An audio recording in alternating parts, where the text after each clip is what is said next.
Jeshi la Polisi mkoa wa Mbeya linamshikilia Doto Lubongeja, mkazi wa Madundasi, wilaya ya Mbarali, mkoa wa Mbeya, kwa tuhuma za mauaji ya watoto watatu wa familia moja kwa kuwanyonga shingo. Watoto waliouawa ni Petro Amos miaka 8, Samu Amos miaka 6 na Nkamba Amos miaka 4, wote wakazi wa kijiji cha Madundasi. Tukio hilo lilitokea Januari 15, 2026 katika kijiji cha Madundasi, ambapo mtuhumiwa aliwaua watoto hao baada ya kuwakuta peke yao wakichunga ng'ombe eneo la jirani na nyumbani kwao.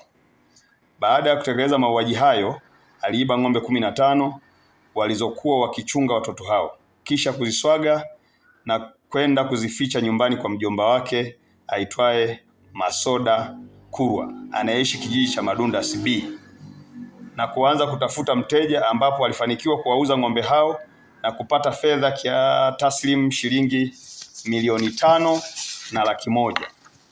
Kufuatia tukio hilo, Jeshi la Polisi mkoa wa Mbeya kupitia askari wa kuchunguza matukio ya mauaji walianza msako mkali na kufanikiwa kumkamata mtuhumiwa Doto Lubongeja pamoja na mtuhumiwa mwingine aitwaye Masoda Kurwa, ambao walishirikiana kuuza ng'ombe hao.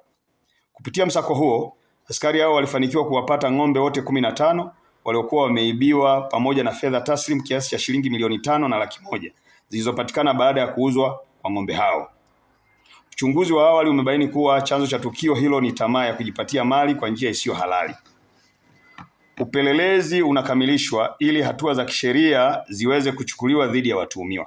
Jeshi la Polisi mkoa wa Mbeya linatoa wito kwa baadhi ya wanajamii kujiepusha na tamaa za kujipatia mali kwa njia isiyo halali na badala yake kutafuta shughuli halali kwa ajili ya kujipatia kipato halali na sio kufanya uhalifu na ukatili kwa watoto kama ilivyofanyika katika tukio hili.